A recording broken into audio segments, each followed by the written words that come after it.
وہ ابھی اتنی بڑی آرٹسٹ نہیں ہے کہ لوگ اس کے نخرے اٹھائیں۔ NCA سے باہر ابھی کون جانتا ہے اسے؟ اس جیسے لاکھوں ہوتے ہیں، اب کیا بندہ لاکھوں کے نخرے اٹھائے؟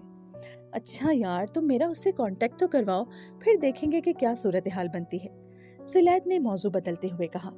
اسے صوفیہ کی خفگی کا اندازہ ہونے لگا تھا۔ میں رابطہ کروا دوں گی، مگر چند ہفتے پہلے ایک دن اس کے سامنے میں نے اس کی کچھ فرینڈز کے ساتھ تمہارے اس پروجیکٹ کے بارے میں بات کی تھی۔ اس وقت مریم نے کوئی دلچسپی نہیں دکھائی۔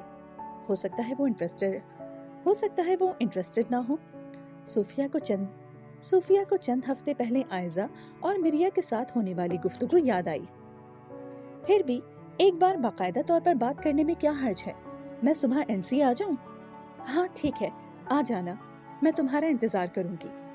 مگر اگلے دن جب وہ NCA گیا تو صوفیہ نے اسے بتایا کہ مریم 3 دن کی چھٹی پر ہے۔ زلیخا کو کچھ مایوسی ہوئی۔ اس کا فون نمبر اگر مل جائے تو میں اس سے فون پر بات کر لیتا ہوں، اس نے صوفیہ سے کہا۔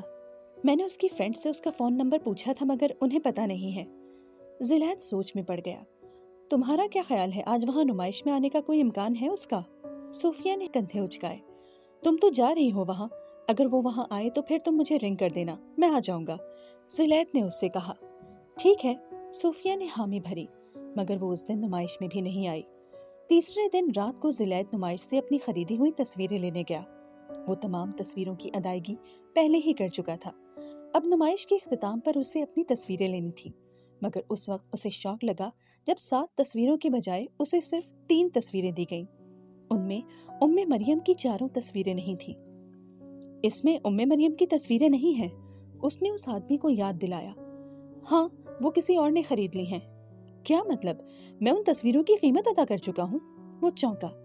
وہ رقم میں آپ کو دے دیتا ہوں، وہ میرے پاس ہے۔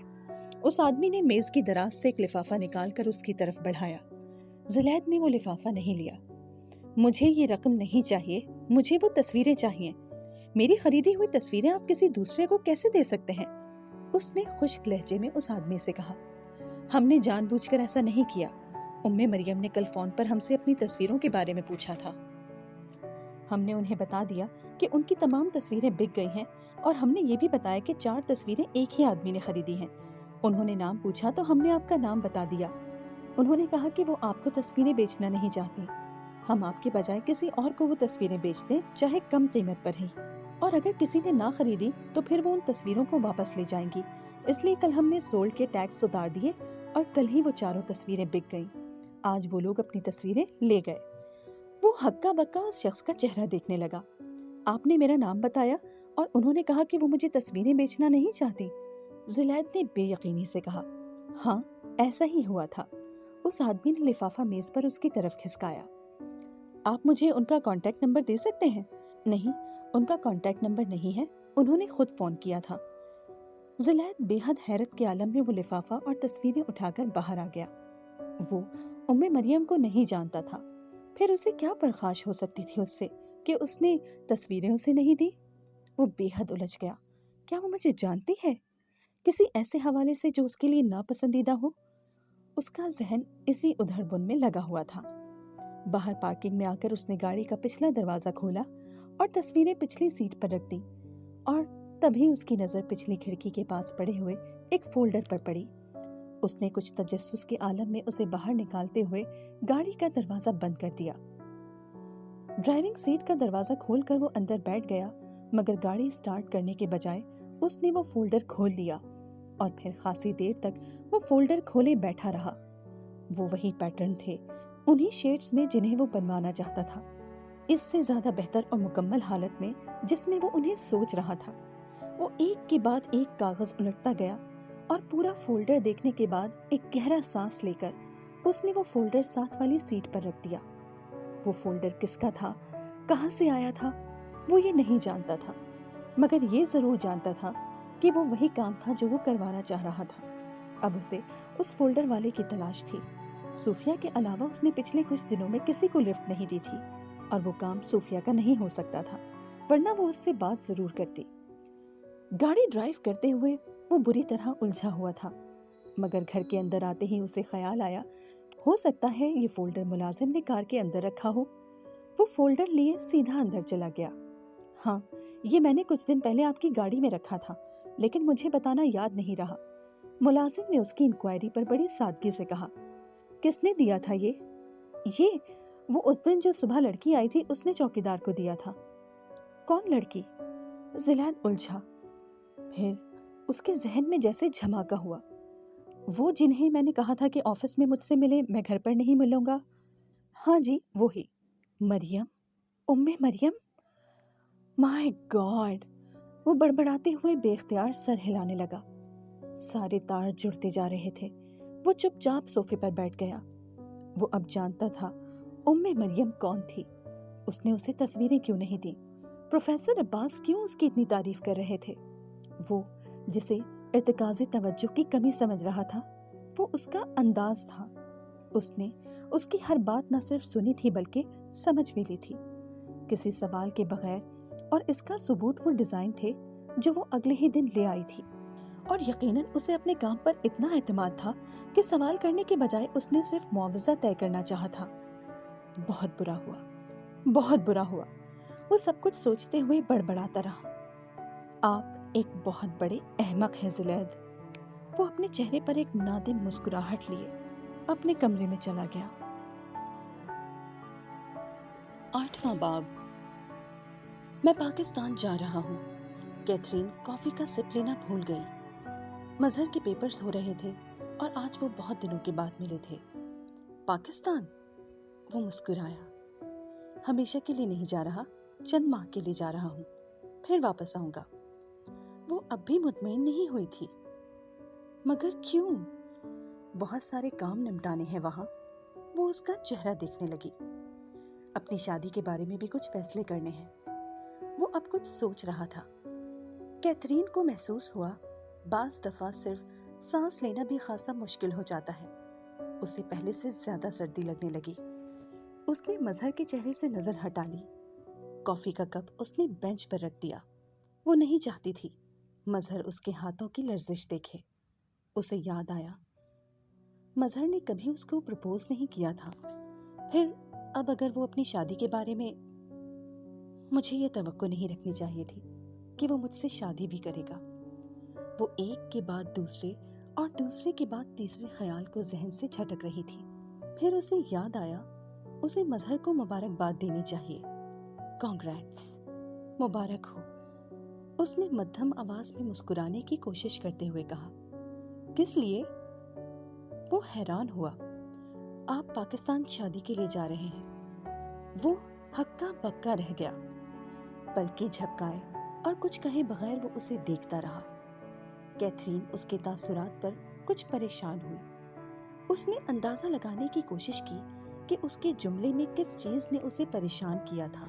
ایک طویل خاموشی کے بعد اس نے کیتھرین سے پوچھا، آپ سے یہ کس نے کہا کہ میں پاکستان شادی کے لیے جا رہا ہوں؟ آپ نے خود کہا کہ آپ کو اپنی شادی کے بارے میں کچھ فیصلے کرنے ہیں۔ کیتھرین نے وضاحت کی۔ فیصلے میں اور شادی میں بڑا فرق ہوتا ہے مس کیتھرین الیگزینڈر براؤن، اس نے ایک ایک لفظ پر زور دیتے ہوئے کہا۔ کیا آپ ابھی بھی یہ اندازہ نہیں کر سکی کہ میں آپ سے شادی کے بارے میں اپنے والدین سے بات کرنے جا رہا ہوں؟ وہ دم بخود اسے دیکھتی رہی۔ فوری طور پر اسے کس رد عمل کا اظہار کرنا چاہیے وہ اندازہ نہیں کر سکی۔ چند لمحوں کی خاموشی کے بعد ایک گہرا سانس لیتے ہوئے اس نے اپنے اعصاب پر قابو پانے کی کوشش کی۔ مظہر نے وہی لفظ استفہامی انداز میں دہراتے ہوئے اس کی طرف دیکھا۔ میں یہ اندازہ کیسے لگا سکتی تھی؟ آپ نے باقاعدہ طور پر مجھے کبھی پروپوز نہیں کیا۔ وہ اس کی بات پر حیران ہوا۔ باقاعدہ طور پر کبھی پروپوز نہیں کیا؟ اوکے۔ وہ یکدم اپنی جگہ سے اٹھ کھڑا ہوا۔ کیا آپ میرڈ ہیں؟ اس نے کیتھرین کے سامنے کھڑے ہوتے ہوئے پوچھا۔ نہیں۔ وہ اس کے سوال اور انداز پر حیران ہوئی۔ کیا آپ انگیجڈ ہیں؟ نہیں۔ مظہر نے اس کے بالکل سامنے ایک جھٹکے کے ساتھ اپنا ایک گھٹنا زمین پر ٹیک دیا۔ ایک بازو اس نے کمر کے پیچھے باندھا، دوسرا ہاتھ اس کی طرف بڑھاتے ہوئے اس نے کہا، کیا میں آپ سے شادی کی درخواست کر سکتا ہوں مس کیتھرین الیگزینڈر براؤن؟ وہ چند لمحوں کے لیے دم بخود اسے دیکھتی رہی، پھر وہ بے اختیار کھلکھلا کر ہنسنے لگی۔ واضح طور پر وہ اس ساری صورتحال سے بہت محظوظ ہوئی تھی۔ مظہر کی سنجیدگی پر اس کی ہنسی نے کوئی اثر نہیں کیا تھا۔ کیا میں اپنی درخواست دہرا سکتا ہوں؟ وہ ایک بار پھر پوچھ رہا تھا۔ کیتھرین کو اور ہنسی آئی۔ اس کی آنکھوں سے اب پانی نکلنا شروع ہو گیا تھا۔ مظہر کے چہرے پر ہلکی سی مسکراہٹ تک نہیں ابھری تھی۔ میڈم، میں آپ سے بات کر رہا ہوں، کیا میں آپ کا ہاتھ مانگ سکتا ہوں؟ وہ اب بھی اسی سنجیدگی کے ساتھ اپنا ہاتھ آگے بڑھائے ہوئے تھا۔ کیتھرین نے ہنستے ہنستے چند لمحوں کے لیے ایک ہاتھ ہونٹوں پر رکھ کر اپنی ہنسی پر قابو پایا اور دوسرا ہاتھ اس کے ہاتھ میں تھما دیا۔ اوہ یس مائی لارڈ۔ مظہر نے بڑی نرمی سے اس کا ہاتھ اپنے ہاتھ میں لیتے ہوئے ہاتھ کی پشت کو چوما۔ I am honoured my most gracious lady, اس نے 17ویں صدی کے کسی نائٹ کی طرح کہا، اور کیتھرین اپنا ہاتھ کھینچ کر ایک بار پھر اسی طرح ہنسنے لگی۔ مظہر اب زمین سے اٹھ کر دوبارہ بینچ پر بیٹھ چکا تھا۔ اس بار اس کے چہرے پر ہلکی سی مسکراہٹ تھی۔ اتنی ہنسی کیوں آ رہی ہے آپ کو؟ میں نے یہ تو نہیں کہا تھا کہ… مظہر نے اس کی بات کاٹ دی۔ آپ نے کہا تھا میں نے آپ کو باقاعدہ طور پر پروپوز نہیں کیا۔ باقاعدہ طور پر تو پھر اسی طرح پروپوز کیا جاتا ہے۔ حیران کن بات ہے، پچھلے 8 ماہ سے میں جس طرح ہر وقت آپ کو ساتھ لیے پھر رہا ہوں، کیا اس کے بعد بھی یہ کہنے کی ضرورت ہے کہ میں آپ سے شادی کرنا چاہتا ہوں؟ میرا خیال تھا آپ یہ بات سمجھ چکی ہوں گی، مگر… وہ بات کرتے کرتے رک گیا۔ کیتھرین ہنسنا بند کر چکی تھی۔ میں نے پہلی بار تمہیں اس طرح ہنستے دیکھا ہے، بہت اچھی لگی ہو۔ اس نے یکدم بات کا موضوع بدل دیا۔ اس رات پہلی بار گھر جاتے ہوئے کیتھرین کو رستے میں موجود ہر چیز اچھی لگ رہی تھی۔ گندگی کے ڈھیر، گٹار بجاتے ہوئے ہپی، لین کے سرے پر کھڑے گالیاں بکتے ہوئے ٹین ایجرز، بھیکاری، عمارت کی ٹوٹی ہوئی تاریک سیڑھیاں، اپنے فلیٹ کے ٹوٹے شیشوں والے روشن دان اور کھڑکیاں، شدید سردی میں باتھ روم میں آنے والا سرد پانی۔ کم از کم اس رات اسے کچھ بھی برا نہیں لگا تھا، نہ ہی کسی چیز سے گھن آئی تھی۔ بہت جلد میں یہاں سے چلی جاؤں گی، ایک بہتر اور اچھی جگہ پر، جہاں مظہر ہوگا، پھر ہم ساری عمر اکٹھے گزاریں گے۔ اس نے خواب بننے شروع کر دیے۔ مظہر 3-4 دن بعد پاکستان چلا گیا۔ وہ اسے چھوڑنے ایئرپورٹ گئی تھی۔ میں آپ کو مس کروں گی، اس نے بھیگی آنکھوں کے ساتھ اس سے کہا۔ میں نہیں کروں گا، تم وہاں بھی میرے ساتھ ہی ہوگی، وہ کہتے ہوئے مڑ گیا۔ کیتھرین تب تک اسے دیکھتی رہی جب تک وہ نظروں سے اوجھل نہیں ہو گیا۔ مظہر کو پاکستان گئے 2 ماہ ہو گئے تھے۔ ان دونوں کا آپس میں کوئی تحریری رابطہ نہیں تھا۔ مظہر اس بلڈنگ سے ضرور واقف تھا جہاں وہ رہتی تھی، مگر وہ کبھی اندر اس کے فلیٹ تک نہیں آیا تھا۔ کیتھرین لندن میں اس کی رہائش گاہ سے واقف تھی، مگر پاکستان میں نہیں۔ وہ اس کی فیملی کے بارے میں بھی زیادہ نہیں جانتی تھی، سوائے اس کے کہ وہ ایک پٹھان گھرانے سے تعلق رکھتا تھا جو کراچی میں رہائش پذیر تھا، اور اس کی فیملی بہت جلد سندھ سے پنجاب منتقل ہونے والی تھی۔ اس کے والد کا تعلق قانون کے پیشے سے تھا، اور وہ انہی کی خواہش پر قانون کی تعلیم حاصل کرنے لندن آیا تھا۔ کوئی رابطہ نہ ہونے کے باوجود اسے کوئی پریشانی نہیں تھی۔ وہ جانتی تھی مظہر اگرچہ 3 ماہ کا کہہ کر گیا ہے، مگر اسے 3 ماہ سے زیادہ بھی ہو سکتے ہیں۔ اس کے لیے صرف اتنا کافی تھا کہ وہ واپس آ جائے گا۔ سال ختم ہو رہا تھا، کرسمس کا تہوار قریب آ رہا تھا، اور زندگی میں پہلی بار اسے اس تہوار سے کوئی تعلق محسوس نہیں ہو رہا تھا۔ اس نے ابھی تک باقاعدہ طور پر اسلام قبول نہیں کیا تھا۔ وہ مظہر کے آنے کے بعد اس کے ساتھ جا کر یہ کام کرنا چاہتی تھی، لیکن اس کے باوجود وہ پہلے کی طرح ہر اتوار کو اسلامک سینٹر جایا کرتی تھی۔ کرسمس سے 1 دن پہلے وہ سارا دن ان جگہوں پر پھرتی رہی جہاں وہ مظہر کے ساتھ جایا کرتی تھی۔ اسے عجیب سی خوشی کا احساس ہو رہا تھا۔ ہر جگہ سے ان کی بہت سی یادیں وابستہ تھیں، اور وہ تمام یادوں کو جیسے مجسم اپنے سامنے دیکھنا چاہ رہی تھی۔ وہ تمام جگہیں جو پہلے زیادہ تر سنسان ہوتی تھیں، اس دن لوگوں سے بھری ہوئی تھیں۔ ہر جگہ بہت زیادہ رش تھا، ہر جگہ روشنی اور رنگ بکھرے ہوئے تھے۔ وہ ونڈو شاپنگ کرتے ہوئے دکانوں میں سجائے جانے والے کرسمس ٹری دیکھتی رہی۔ صبح سے ہونے والی برف باری رات تک جاری رہی تھی، مگر برف سے اٹی ہوئی سڑکوں نے بھی لوگوں کے جوش و خروش میں کوئی کمی نہیں کی۔ برف صاف کرنے والی گاڑیاں مسلسل سڑکوں سے برف صاف کرنے میں مصروف تھیں، اور ماں باپ کے ساتھ شاپنگ یا تفریح کے لیے آئے ہوئے بچے برف کو اپنی ٹھوکروں سے اڑا رہے تھے۔ کچھ بچے برف کے گولے بنا کر راہگیروں پر پھینک رہے تھے، اور ہر غسیلی نظر پر وہ میری کرسمس کا نعرہ لگاتے دور بھاگ جاتے۔ اپنی لین میں داخل ہوتے ہی اس نے کیرل سنگرز کی ایک ٹولی کو کیرلز گاتے ہوئے گھر گھر جاتے دیکھا۔ بلند آواز سے گائی جانے والی کرسمس کیرل نے اس کے ہونٹوں پر مسکراہٹ بکھیر دی۔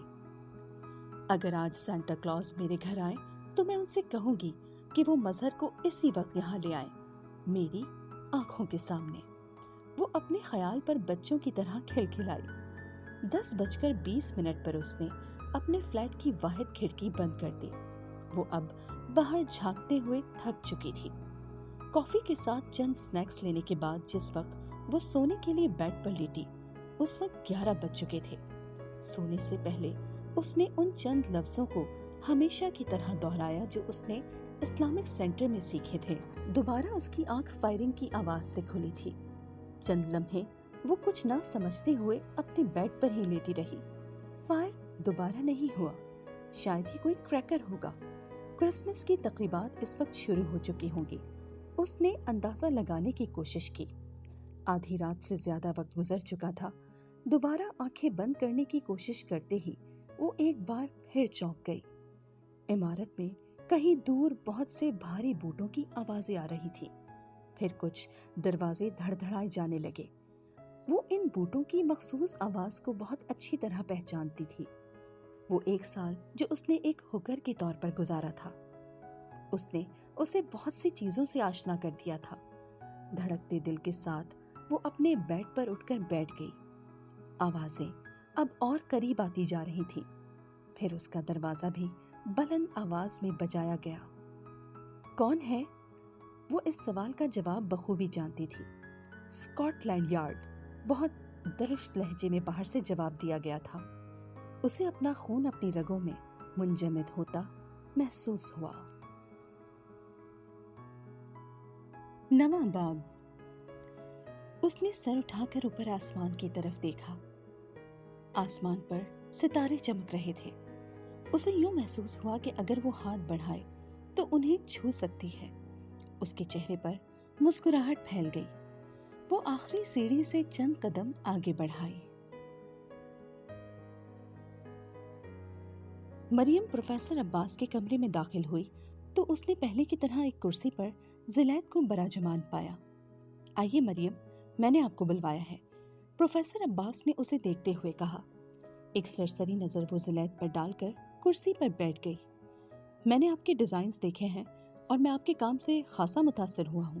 میں چاہتا ہوں آپ میرے لیے کام کریں۔ زلیخا نے اس کے بیٹھتے ہی کسی تمہید کے بغیر کہا۔ وہ بے تاثر چہرے کے ساتھ اسے دیکھتی رہی۔ وہ خاموش ہوا تو اس نے کہا، میں آپ کے لیے کام نہیں کرنا چاہتی۔ وہ خاموش ہوا تو اس نے اسی سپاٹ چہرے کے ساتھ کہا، مریم، یہ اصل میں پچھلے دنوں بہت مصروف تھا، اس لیے آپ سے مل نہیں سکا۔ اس نے مجھ سے معذرت کی ہے۔ پروفیسر عباس نے مداخلت کی۔ ہو سکتا ہے ایسا ہی ہو، مگر اب میں بہت مصروف ہوں اور میرے پاس وقت نہیں ہے۔ وہ اٹھ کر کھڑی ہو گئی۔ مریم، میں جانتا ہوں آپ مجھ سے ناراض۔ زلیخا اپنی بات مکمل نہیں کر سکا۔ مریم نے بہت سرد آواز میں اس کی بات کاٹ دی۔ ایکسکیوز می، میں آپ سے ناراض کیوں ہوں گی؟ آپ میرے کلاس فیلو نہیں، کالج فیلو نہیں، میں آپ کو جانتی تک نہیں۔ آپ میرے نزدیک محض ایک اجنبی ہیں، اور آپ کا خیال ہے کہ میں آپ سے ناراض ہو سکتی ہوں؟ وہ ایک جھپاکے کے ساتھ کمرے سے نکل گئی۔ میں نے تمہیں پہلے ہی بتا دیا تھا، وہ اب کسی طور تمہارے لیے کام کرنے پر تیار نہیں ہوگی۔ تم اسے انا کا مسئلہ سمجھو یا پھر ضد، مگر وہ اب کام نہیں کرے گی۔ زلیخا نے بڑی گہری خاموشی کے ساتھ پروفیسر عباس کی بات سنی۔ وہ کچھ سوچنے لگا تھا۔ وہ پروفیسر عباس کے کمرے سے اس کے پیچھے ہی باہر نکلا۔ ایکسکیوز می مریم، اس نے کوریڈور میں جاتی ہوئی مریم کو روک لیا۔ میں چاہتا ہوں کہ ہمارے درمیان جو غلط فہمی ہو گئی ہے وہ دور ہو جائے۔ وہ بازو لپیٹے سرد نظروں سے اسے دیکھتی رہی۔ میری واقعی یہ خواہش ہے کہ آپ میرے لیے کام کریں۔ مجھے کوئی غلط فہمی نہیں ہوئی آپ کے بارے میں آپ کو ویسا ہی سمجھی ہوں جیسے آپ ہیں۔ مریم، میں آپ کے کام کی بہت قدر کرتا ہوں۔ آپ ایک اچھی آرٹسٹ ہیں اور میں واقعی چاہتا ہوں کہ آپ کو بڑے پیمانے پر کام کرنے کا موقع ملے۔ مجھے کوئی پرواہ نہیں ہے کہ آپ میرے کام کی قدر کرتے ہیں یا نہیں، اور میں اچھی آرٹسٹ ہوں یا بری، اس کے لیے بھی مجھے آپ کا سرٹیفکیٹ نہیں چاہیے۔ زلید صاحب کو مریم کے کام کی ضرورت ہو سکتی ہے، مگر مریم کے کام کو کسی زلید صاحب کے لیبل کی ضرورت نہیں ہے۔ وہ یکدم مسکرایا۔ آپ ٹھیک کہتے ہیں، مجھے آپ کے کام کی ضرورت ہے۔ آپ کے کام کو اپنی پہچان کے لیے واقعی کسی کے نام کی ضرورت نہیں ہے۔ اس کی تعریف نے بھی مریم کا غصہ ٹھنڈا نہیں کیا۔ میں صرف یہ نہیں سمجھ سکی کہ آپ نے مجھے 2 دن اس طرح خوار کیوں کیا۔ آپ کو اتنے مینرز نہیں ہیں کہ خواتین سے کیسے بات کرتے ہیں؟ آپ آرٹ کی قدردانی کا دعویٰ کرتے ہیں اور آپ کو اتنا پتہ نہیں ہے کہ آرٹسٹ سے کس طرح ملتے ہیں۔ میں آپ کے پاس کام مانگنے نہیں گئی تھی، آپ آئے تھے، اور اس کے بعد آپ نے ایک بھکاری کی طرح مجھے ٹریٹ کیا۔ یہ وہ پروفیشنلزم ہے جس کی آپ بات کر رہے تھے؟ زلید کا چہرہ ہلکا ہلکا سرخ ہونے لگا، مگر وہ خاموشی سے اس کی بات سنتا رہا۔ مریم، مجھے پہلی بار آپ سے گفتگو کر کے یوں لگا تھا جیسے آپ نے میری بات سنی ہی نہیں، یا کم از کم غور سے نہیں سنی۔ آپ نے کوئی سوال نہیں کیا، آپ نے کسی پوائنٹ پر کوئی اختلاف نہیں کیا، حتیٰ کہ جب میں نے آپ سے یہ کہا کہ آپ مجھ سے اس پروجیکٹ کے بارے میں کچھ بھی پوچھ لیں تو آپ نے صرف پیکیج کے بارے میں پوچھا۔ مجھے تھوڑا عجیب لگا۔ مجھے لگا آپ کو کام سے زیادہ معاوضے میں دلچسپی ہے۔ مجھے یہ بھی محسوس ہوا کہ شاید آپ اتنے پروفیشنل اور مخلص طریقے سے کام نہ کر سکیں جس طرح میں چاہتا تھا، اس لیے میں نے سوچا میں آپ سے کام نہیں کراؤں گا۔ آپ کے سامنے انکار کرنا مجھے مشکل لگ رہا تھا، اس لیے میں نے انڈائریکٹ طریقے سے آپ کو یہ بتانے کی کوشش کی کہ میں آپ کے ساتھ کام نہیں کرنا چاہتا، مگر میں نے آپ کے ڈیزائنز دیکھے تو مجھے اپنی غلطی کا احساس ہوا۔ اس نے وضاحت کرنے کی کوشش کی، مگر اس کی وضاحت نے مریم کے غصے کو کچھ اور بھڑکایا۔ آپ میں اتنے گٹس ہونے چاہیے تھے کہ اگر آپ میرے ساتھ کام نہیں کرنا چاہتے تھے تو صاف صاف اسی وقت مجھے بتا دیتے۔ مجھے بالکل برا نہیں لگتا۔ آپ کا پروفیشنلزم آپ کی اپنی ذات کی حد تک ہے۔ آپ نے میرے ساتھ مس بہیو کیا، اور اب سیدھے طریقے سے یہ کہنے کے بجائے کہ آپ کا رویہ بالکل غلط تھا، آپ توجیحات دے رہے ہیں کہ چونکہ آپ نے یہ محسوس کیا تو پھر آپ نے سوچا اور پھر آپ نے اس لیے یہ کیا۔ آپ اپنی غلطی چھپانے کے بجائے صاف صاف یہ کیوں نہیں کہتے کہ آپ کو بزنس کی فیلڈ میں ابھی بہت کچھ سیکھنا ہے، پیشہ ورانہ اخلاقیات اور ویلیوز بھی۔ زلید نے یکدم دونوں ہاتھ اٹھائے۔ ٹھیک ہے، میں کوئی توجیح نہیں دیتا، میں مکمل طور پر غلط تھا، اور آپ ٹھیک کہتے ہیں، مجھے ابھی بہت کچھ سیکھنا ہے۔ آپ لوگ یہ چاہتے ہیں کہ آرٹسٹ آپ کے لیے فی سبیل اللہ کام کرے۔ اس نے اس کی بات پر غور کیے بغیر اپنی بات جاری رکھی۔ آپ لوگ چاہتے ہیں کہ آرٹسٹ معاوضے کے بارے میں کبھی بات نہ کرے۔ مریم، میں نے ایسا کچھ نہیں کیا۔ میں نے آپ سے اس دن یہی کہا تھا کہ اگر میں کام اپنی مرضی کا کرواؤں گا تو معاوضہ آپ کی مرضی کا دوں گا۔ زلید نے نرم لہجے میں اس کی بات کاٹی۔ ابھی آپ نے کہا ہے کہ آپ کو میرا معاوضہ ڈسکس کرنا برا لگا۔ آپ کو لگا میں پروفیشنل نہیں ہوں۔ کسی بزنس ایڈمنسٹریشن کے ادارے میں جائیے اور ان سے پوچھیے کہ کون سی 3 بنیادی چیزیں ہیں جو کسی بھی پروجیکٹ کو کرتے ہوئے سب سے پہلے ڈسکس کرنی چاہیے۔ ان میں سے ایک وہ معاوضہ ہی بتائیں گے۔ کتنا عرصہ ہمارے پینٹرز اپنا خون پسینہ رنگوں کی صورت میں کینوس پر بکھیرنے کے بعد انہیں کوڑیوں کے مول بیچتے رہیں گے، کیونکہ آپ جیسے نام نہاد آرٹ کے دلدادہ اور قدردان یہ بات نامناسب سمجھتے ہیں کہ ایک آرٹسٹ اپنی پینٹنگ، اپنا کام مہنگا بیچنا چاہتا ہے۔ وہ تصویر بنانے سے پہلے یہ جاننا چاہتا ہے کہ اس کو اس تصویر کا کیا معاوضہ ملے گا۔ کتنی اور صدیاں ہم اپنے آرٹسٹ کو اسی طرح قدردانی اور تعریفوں کے جھوٹے انبار تھماتے رہیں گے؟ کیا تعریف اس کے چولہے کا ایندھن بن سکتی ہے؟ اس کے پیٹ کی بھوک مٹا سکتی ہے؟